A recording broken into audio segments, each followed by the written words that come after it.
Bueno, hola, ¿cómo están todos? Hare Krishna, buenas tardes a todos los que nos siguen. Su servidor, ¿verdad? Hare Krishna Das, Horacio Francisco Arganis Juárez, PhD, investigador, académico investigador de varias instituciones, entre ellas el Dharma College International, que fue la base central de la Universidad Internacional Euroamericana, un conjunto de universidades, consorcio de universidades tanto hispánicas, europeas como latinoamericanas. Y el Dharma College Internacional, ¿verdad? Y también de la Bedi Free Association y del Instituto Bhaktivedanta de Ciencias y Humanidades. Bueno, el tema que trataremos ahora es precisamente sobre un estudio, digamos a grandes rasgos, comparativo entre de lo que se llama en la historia la prueba, evidencia o prueba crítica sobre las figuras históricas. Y para eso vamos a hacer un estudio a grandes rasgos comparativo entre un testimonio muy interesante que existe dentro de la tradición cristiana, que se llama Contra Celsum. Celsum o Celso Celsum fue un pensador, un filósofo griego. Algunos dicen que era epicureano, que era de tendencia ateísta, aunque al leer sus tratados vemos que no era tan ateísta, pero sí era una persona que ponía, un racionalista, una persona que criticó de una manera muy hipercrítica, muy dura al cristianismo para negar su validez o su... Y bueno, vamos a hablar de una cosa, es interesante que los expertos dicen que Celso se basara en la obra del diálogo con Trifón de Justino, otra obra de Justino, otro apologeta, o sea, defensor de la fe, cristiano también, padre muy inteligente, un gran filósofo, que habla también parecidos tipo de, ¿cómo se llama eso? De crítica que hizo contra Jesús. Celso vivió en el año 1078 después de Cristo. Y sus obras han sobrevivido, una obra que se llama, ahorita vamos a verlo, bueno, vamos a leer primero eso para tener como base de referencia. Ok, su obra sobrevivió por un escrito que hizo Orígenes, muy amplio, que se llama Contra Celsum en latín, Contra Celso en español, del 2048 después de Cristo.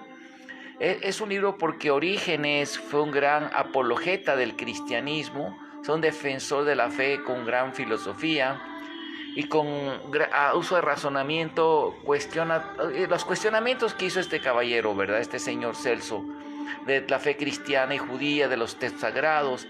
Fue un hipercrítico, ¿verdad? Un hipercrítico del cristianismo, y lo compara, por ejemplo, con que los hebreos se comparan con otras culturas así que hacían cosas malas. En fin, tiene una serie de hacía cosas de una manera negativa, muy negativa, y la evidencia negativa sobre la figura. Y en una parte se dedica a hablar de Jesús, ¿sí? Habla de los judíos del Antiguo Testamento. Se ve que leyó lo Antiguo Testamento, los evangelios de Mateo, Marcos y Lucas, y también las cartas de Pablo, ¿no? Y también habla de la existencia del Evangelio de Juan y los apócrifos. Y sabe de las principales disputas entre judíos y cristianos. Desde luego conoce a la perfección las diferencias entre cristianos y paganos. Viajó a Egipto y Palestina. Ello sin duda alguna condicionó también el contenido de su obra. Dice: Celso plasma en su libro las principales acusaciones judías contra los cristianos, introduciendo un interlocutor judío. Es probable que Celso conociese la obra de diálogo de Trifón de Justino, obra anterior, donde se recogen numerosas acusaciones que vuelven a recogerse en el discurso verdadero. Ahí se llama sobre el discurso verdadero. Es típico de Celso comparar la historia judía y cristiana con los mitos paganos. O sea, los compara. Celso, por ejemplo, en varias partes compara, por ejemplo, el nacimiento virginal del Señor Jesucristo, el relato, con los relatos de los héroes griegos. Los héroes, los semidioses griegos, eran también hijos de un dios, un ser divino, de Zeus, que era el dios pater, dios padre, con mujeres vírgenes mortales. Entonces los compara y así algunas curaciones que hizo Esculapio, un gran médico, con las sanaciones de Jesús, en fin. E incluso sus ataques fue muy serio y metódico, ¿verdad? Cuando habla de la virginidad de María o el nacimiento virginal, como puede leerse en el siguiente párrafo de la obra de Orígenes, dice: después de esto introduce un fingido judío, ni siquiera filósofo, que habla con Jesús mismo, a quien arguye, según él, se imagina sobre muchas cosas. Y en primer lugar, de que se inventara el nacimiento de una virgen para acallar los rumores acerca de las verdaderas circunstancias de su origen, nada lisonjeras. Échele igualmente en cara que proviene de una aldea judaica, Belén, la ciudad de David, y de la mujer lugareña y mísera que se ganaba la vida hilando, y añade que esta convicta de adulterio fue echada de casa por su marido, carpintero de oficio, tras quedar preñada de un soldado llamado Patera. Anduvo ignominiosamente errante y a sombra de tejado dio luz a Jesús. En cuanto a esto, apremiado por la necesidad, se fue a trabajar de jornalero a Egipto. Allí se ejercitó en ciertas habilidades de magia y hechicería hacia Jesús, de que blasonan los egipcios.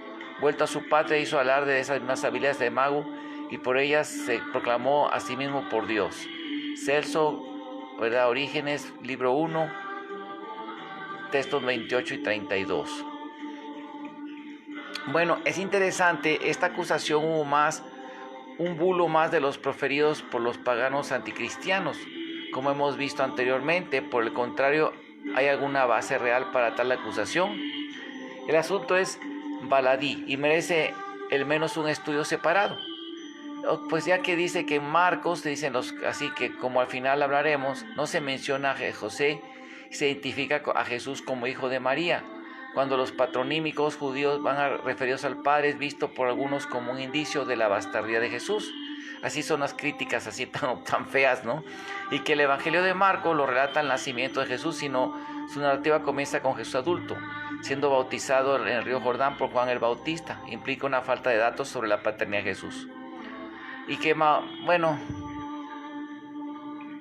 luego aquí habla que, por ejemplo, en ciertamente que varias tradiciones rabínicas textuales, donde aparece menciones de identificarse, o sea, menciones de Jesús, una la hallamos en los textos del Talmud y Midrash. En el Talmud babilónico se llama Yeshua ben Pantera, Jesús hijo de Pantera, un personaje alborotador, hereje y bastardo. Así atacaban a Jesús. O sea, ahí están otra vez, este testimonio de Celso recoge esas declaraciones de ataque agresivo hacia Jesús, ¿no? Se dice en este texto que su madre se llamaba Miriam y estaba casada con Stada, pero que tenía como amante a Pantera. Fruto de un romance nació Jesús. En el Sanedrín 67a. El mismo Talmud cita a Jesús ben Pantera. Fue perseguido y huyó a Egipto. Practicó la brujería y la seducción y llevaba a Israel por mal camino. Sanedrín 7. Se relacionó con gobernantes y funcionarios, siendo ejecutado en las vísperas de la Pascua, o sea, en la Semana Santa, y tuvo varios discípulos, algunos de los cuales fueron a su vez ejecutados. Bueno, es interesante, ¿no?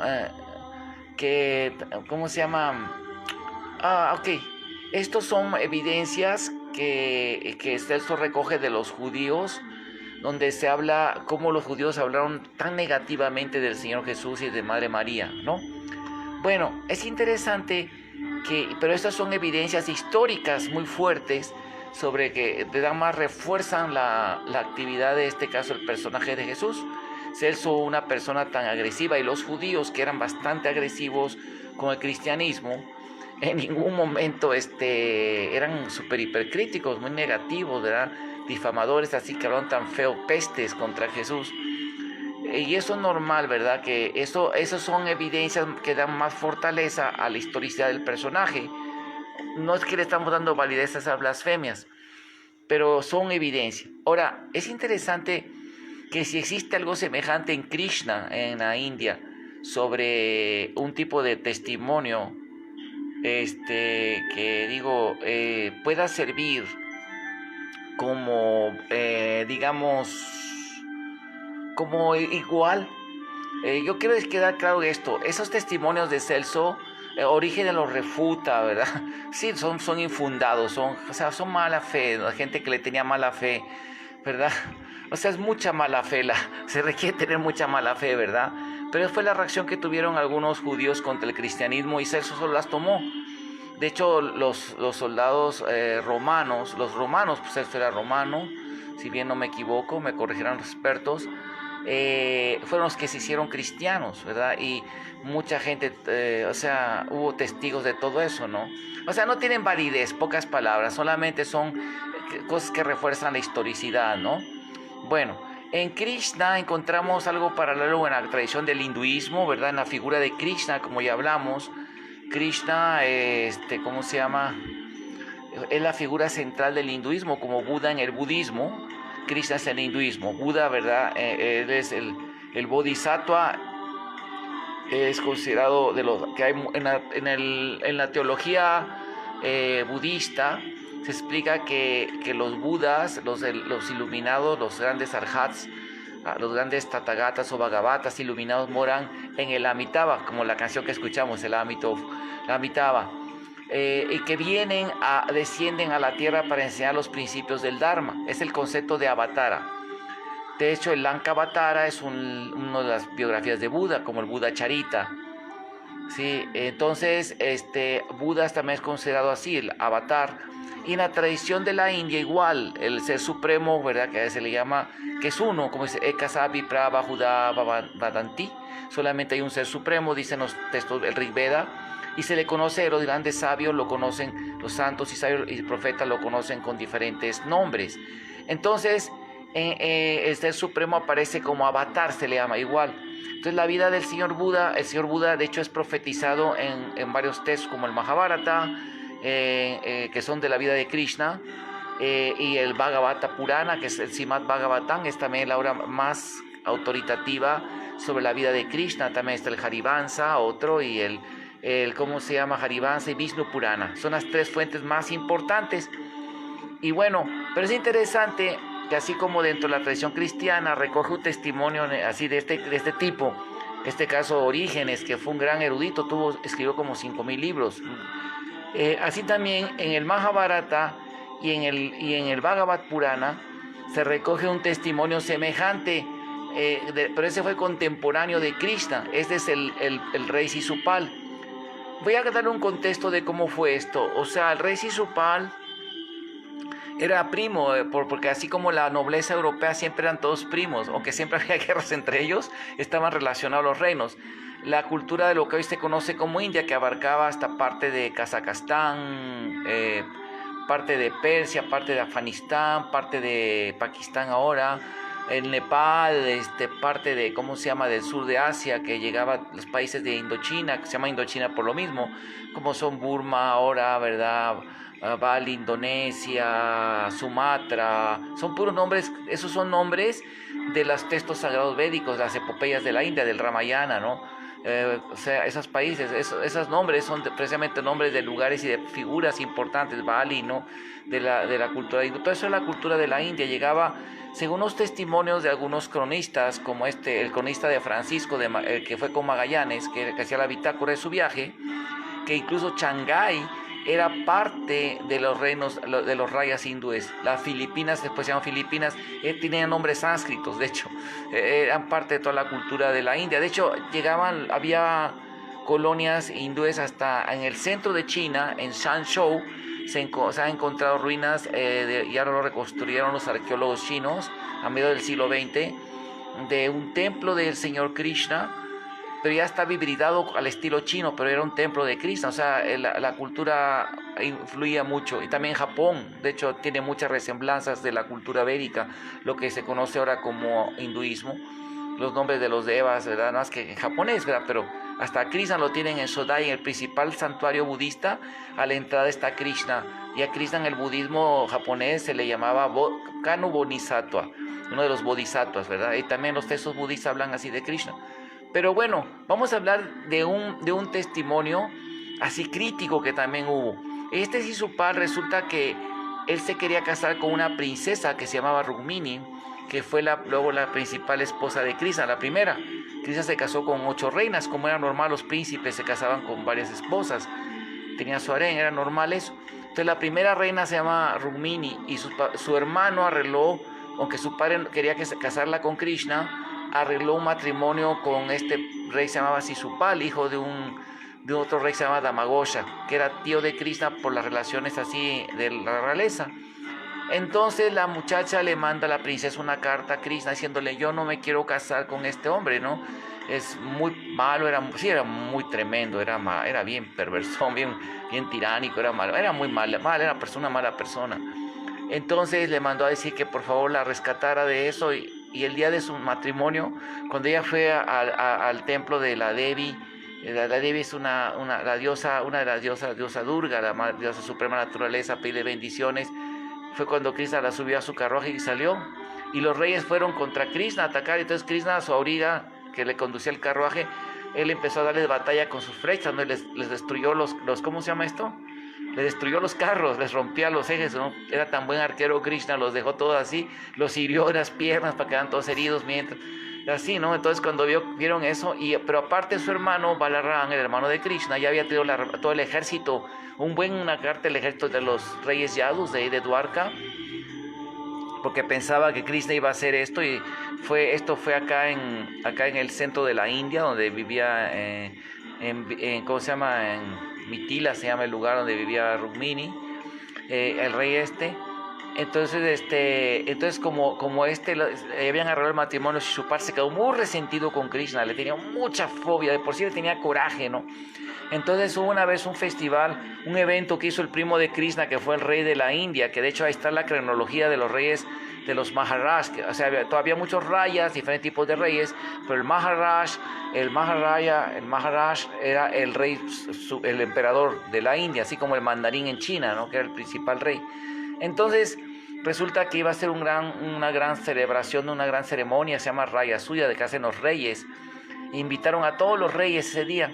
Entonces Krishna fue allí con los séquitos de los reyes Yadus de Dwarka, que vivían ahí en la India, y todos los reyes de India se juntaron de los reinos. Y es chistoso porque, como prueba la historia, los reinos del Mahabharata, y también que hablan las biografías de Krishna, son reinos que todavía estaban así como los mismos nombres, esas familias, hasta la época del señor Buda. Y luego incluso en las bitácoras de los marinos romanos, de los marinos musulmanes, incluso marinos también europeos, hablan de Dwarka, la capital de los reyes Yadus, ¿no? Y también cuando invadió Alejandro Magno, dice lo mismo, ¿no? Los que venían ¿cómo se llama? Con Alejandro, como Quinto Curcio es el biógrafo de Alejandro, él también lo menciona, pero los diferentes, había un general, se me fue el nombre de este general, que vino ¿cómo se llama? Con Alejandro Magno, y él fue el que hacía la bitácora, era el historiador. Habla de cómo los reyes Purus, que también de la dinastía de Krishna, de la dinastía Yadu, la otra rama, las familias de esta dinastía, llevaban enfrente una imagen de Krishna para protegerse en la batalla contra el conquistador, que era Alejandro, en la batalla ahí del río Yelum, muy famosa batalla, que según los historiadores de la India, algunos persas, Alejandro cayó herido, y la historia oficial europea dice no, que él ganó. En fin, así es la historia, ¿verdad? La que escriben los vencedores. Pero la realidad es que ya no quisieron pelear contra ellos, porque tenían un ejército muy bien organizado los hindúes, con elefantes que no tenían los griegos, y así fue la batalla. Bueno, la cuestión es que los griegos hicieron amigos de los hindúes, hicieron relaciones diplomáticas, hicieron una colonia en Taxila, y le cambiaron 3 princesas al rey Chandragupta de esa época, que ahora los historiadores dicen que no fue el Maurya, sino el Chandragupta, que es otro rey, con el que hizo esa relación diplomática, y le dio 3 princesas a cambio de, no sé, algo así como un ejército de 500 elefantes, con sus mahuts, sus domadores, para tener mejor su ejército. Era un arma de guerra, el elefante, muy buena en esas épocas. Entonces sucede que también ellos hablan del lugar de un embajador que se llamó Megástenes, que era un erudito historiador, que fue a la corte de Chandragupta, y allí él en su libro que se llama Índica, la historia de India, este libro recoge lo mismo, que Krishna nació en Mathura, que él era adorado allí por los seguidores de la dinastía Yadu, que era considerado divino, era una encarnación así como Hércules, así lo comparó él, este rey que vio 138 generaciones antes que Alejandro. Es el testimonio de Megástenes, famosísimo. Y bueno, hasta hay incluso griegos como Heliodoro, que era un embajador griego, que construyó un templo de Krishna, donde los griegos iban a adorar a Krishna, hicieron devotos de Krishna. Y él dice, esta columna del templo fue hecha por mí, que era un devoto, soy un seguidor devoto de Krishna. En fin, esos son testimonios históricos muy famosos. Entonces, bueno, pero el punto es que, ¿cómo se llama? En los textos budistas y otros textos hablan de los mismos reinos que había, tenían estos mismos nombres que con el pasar del tiempo cambiaron, ¿verdad? Hastinapur se volvió Delhi y hay una dinastía, hay un documental, los archivos de la realeza de los Maharaj, los reyes que gobernaron después del primo Krishna instaló a su primo como rey ahí en Delhi, ¿verdad? Que era ¿cómo se llama? Hastinapur.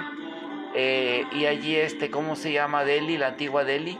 Y hay la línea de reyes hasta que cae Delhi en manos del sultanato de los Gauris, que fueron musulmanes, que los vencieron. Y está la línea de todos los reyes que gobernaron y sus dinastías, hasta esa época. Bueno, es interesante esto, les comento, porque este rey Shishupala, en esa ceremonia iban a adorar, a darle se llama Grapuya, a la persona más excelsa, más digna por virtudes. Entonces el primo de Krishna más chico, del hermano del rey Yudhishthira, le dijo, miren, aquí está el Señor Krishna. El Señor Krishna no solo es un príncipe, aunque él es muy humilde y todo, pero él es el avatar máximo del Ser Supremo. El avatar supremo es la encarnación del Supremo. Vishnu está en persona. Él es el que merece la adoración por todos, ¿no? Entonces así empezó a hablar muy bonito. Entonces estaba ahí Shishupala, que le tenía tanta envidia porque la princesa Rumini pidió que no se quería casar con él, ¿no? Su papá tenía planeado casarla con Krishna, pero el hermano fue el que hizo para hacerla mal. El hermano también le tenía mala onda a Krishna, ¿no? Entonces sucede que empieza, y entonces su testimonio es muy interesante, ¿no? Aquí lo encontramos en el Bhagavatam, a partir del texto 30, ¿sí? Del capítulo 74 del 10º canto del Bhagavatam.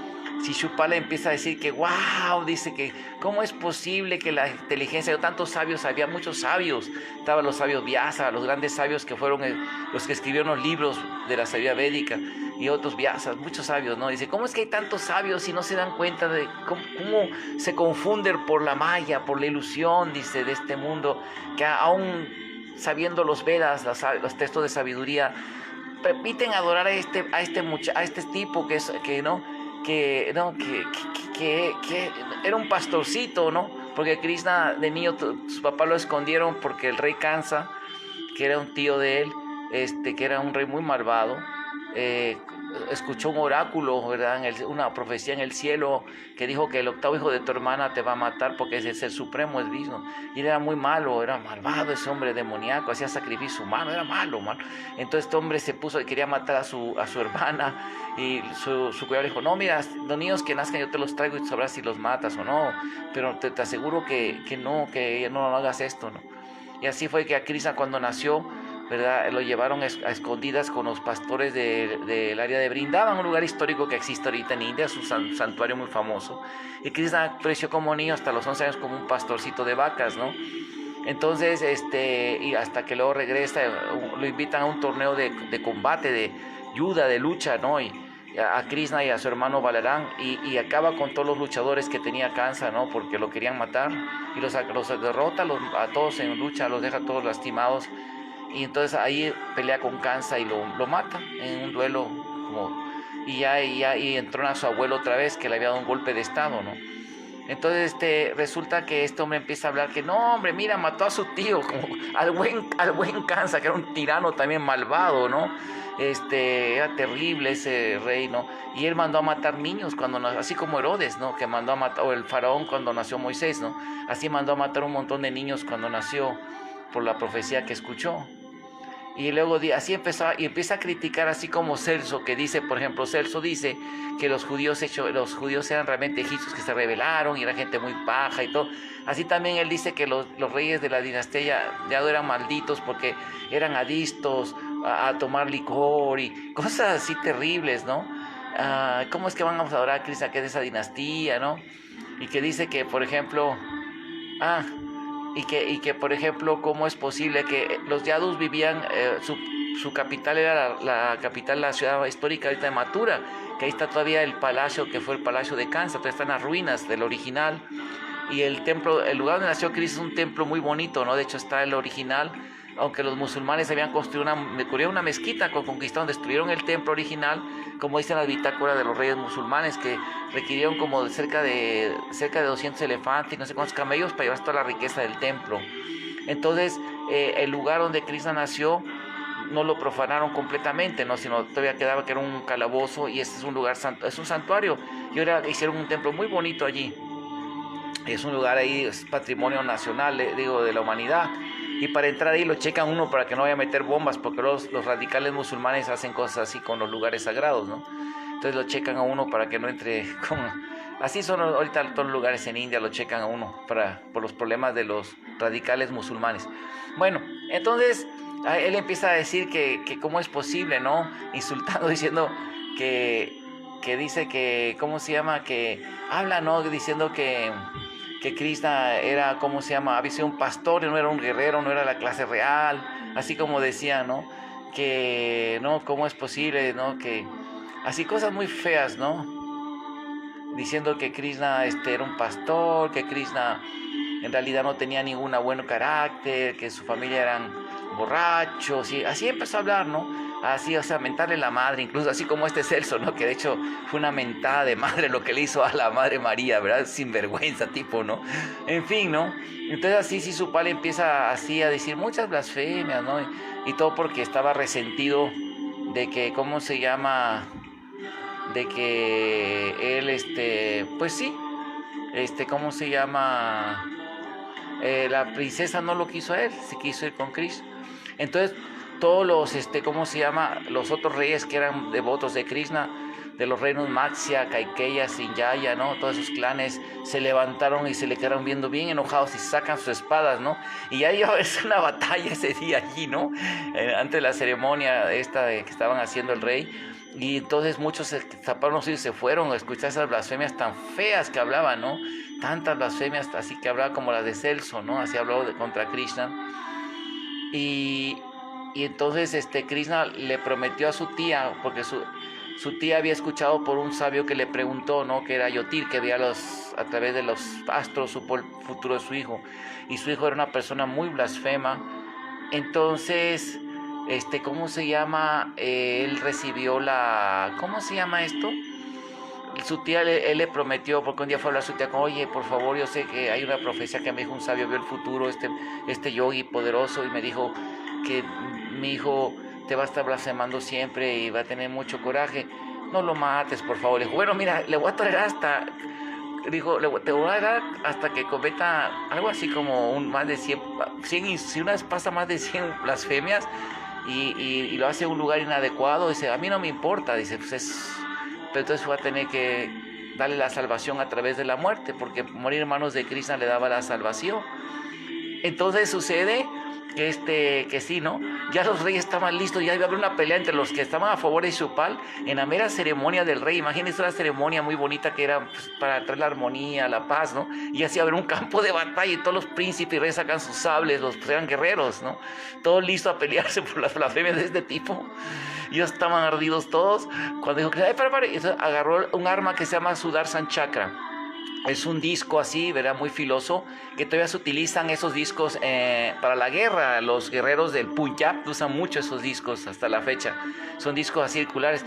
Todos conocemos, por ejemplo, las navajas Shuriken, que son así, ¿verdad? Estrellas. Y son estrellas y cortan feo, los Shuriken cortan horrible, y son originales de China. No crean que los ninjas lo usaron porque aprendieron de un monje Shaolin todo ese sistema de combate, ¿no?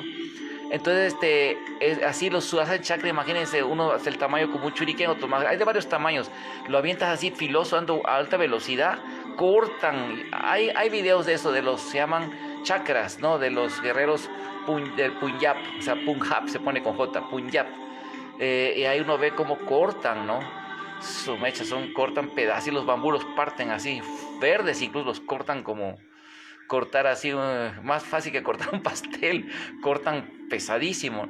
Entonces agarró el Sudarshan y ¡fum! Le cortó la cabeza y su alma se funde en el aura de Krishna, ¿no? Dice, así alcanzó la salvación este príncipe malo. Pero toda la crítica que hace es muy parecida a la de Celso, así muy parecida a las blasfemias que hizo Celso contra Jesús.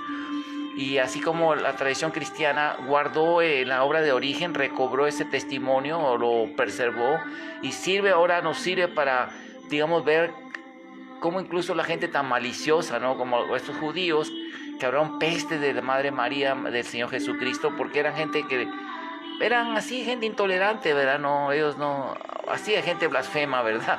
Mala fe, ¿no? Así también de Krishna viene toda esa este tipo de este testimonio que también lo guarda el Mahabharata, el Bhagavata Purana, nos da ese testimonio histórico que se llama evidencia crítica del personaje histórico, de la figura histórica. Entonces, bien interesante porque esto permite a los historiadores, a los que investigamos toda la historia, a poder conocer más, ¿verdad? A una persona que es normal. Hay un dicho que dice: nunca quieres que te critiquen, no hagas nada en tu vida y no seas nada. ¿Me explico?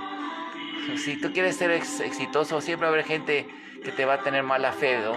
Así es. Entonces, esto lo estoy comparando porque es estudio comparativo, ¿verdad?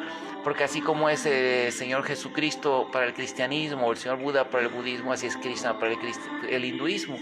Y pues así también como, por ejemplo, para el Señor Jesús, son cerca de 2.700.000, casi 3 billones de personas, ¿verdad? Y para el Señor Buda, tomando en cuenta los chinos budistas, estamos hablando de 1,5 millones de budistas, ¿sí? Aunque los chinos son mezclados con confucianismo y taoísmo, pero son budistas, se adoran al Señor Buda. Y para los budistas, puramente budistas, que hay muchas ramas, también muchas escuelas, ¿no? Que es lo que realmente, objetivamente es secta, que significa una escuela de verdad que preserva una enseñanza, que no tiene connotaciones así que la dan en la actualidad, ¿no? Así también en la India, todas las escuelas de diferentes órdenes, así, ¿verdad? Así también aceptan a Krishna y son 1.700.000, casi 2 billones de seguidores de Krishna. Y en todo el mundo hay muchos devotos de Krishna. Bueno, agradecemos mucho su atención. Yo quería compartir este dato, ¿verdad? De hecho, espero más adelante escribir un ensayo para algunos journals académicos en los que a menudo hago contribuciones. Y lo leen muchos especialistas en esos temas de historia de religiones y todo, pero lo bonito de esta enseñanza es eso, en cuanto al valor histórico. Y aquí podemos sacar unas enseñanzas muy buenas de valor para nuestra vida, ¿verdad? De valor moral y de superación.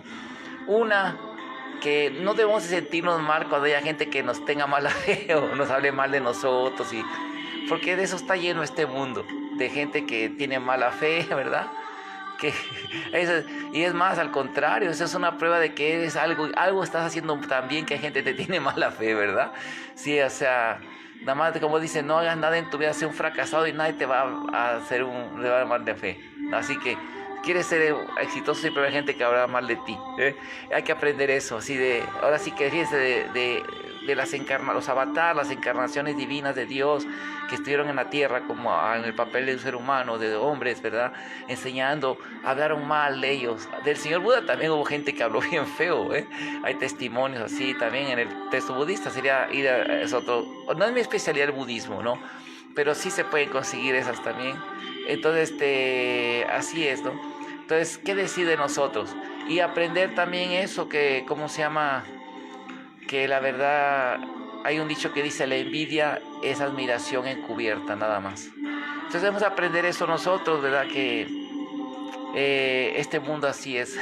Y que eso es síntoma de que en algo estamos siendo algo exitoso, en algo estamos brillando, que hay personas que se atreven a tener esa mala fe. Entonces uno nunca debe afligirse por este tipo de, ¿cómo le llaman eso? Este tipo de cosas, ¿verdad? Sino más bien, en este caso Krishna tuvo que hacerlo porque no quería que hiciera una batalla y se fuera más sangre derramada.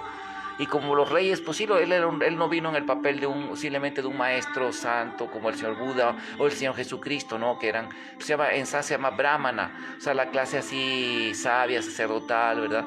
Que obviamente su labor no usar la violencia. Krishna era un príncipe y él, ¿verdad? Incluso en la batalla de Kurukshetra, él toma el papel de cochero, ¿verdad? Y le dice a su primo, pelea, es tu deber como un príncipe, porque él no quería pelear para establecer el Dharma. Es diferente los deberes de un príncipe, ¿verdad? De un guerrero que viene a establecer el Dharma, así como los guerreros de la Biblia, por ejemplo, David, ¿cómo se llama? Salomón, así, ¿verdad? Que eran guerreros así.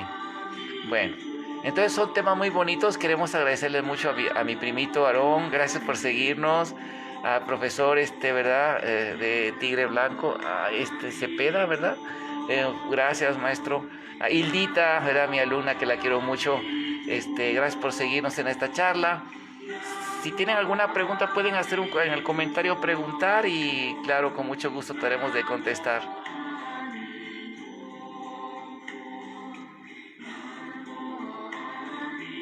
Sí, parece que no hay preguntas. Pero si no, luego más tarde tienen una pregunta en el comentario, ahí pueden preguntar, ¿eh? Estamos para servirles. Y de hecho, en este grupo donde estoy pasando, tenemos un canal. Voy a poner luego, ya que se edite, voy a poner ahí el canal donde están varias conferencias que hemos dado sobre estos temas muy interesantes. Que son muy bonitos, ¿verdad? Para conocer, ampliar nuestro conocimiento, ¿verdad? Espero que les sirva a todos. Bueno, muchas gracias a todos por su atención, que tengan una feliz noche, muchas bendiciones y bueno, mis mejores deseos y que ahora sí que oremos a Dios que siempre haya paz, que se acaben todas esas cosas de guerras que son muy feas, ¿verdad? Que como está pasando en Ucrania, incluso aquí en México, en Michoacán, en el sur de Michoacán también hay una guerra tremenda. Entonces no sabemos nosotros, ¿verdad? Porque así, pero sí hay una guerra ahí por problemas del ejército con grupos armados, paramilitares y está muy triste todo eso. Y bueno, esperamos que la paz reine con todos, ¿verdad? Y bueno, muchas gracias por su atención a todos. Que estén muy bien y muy bonita noche.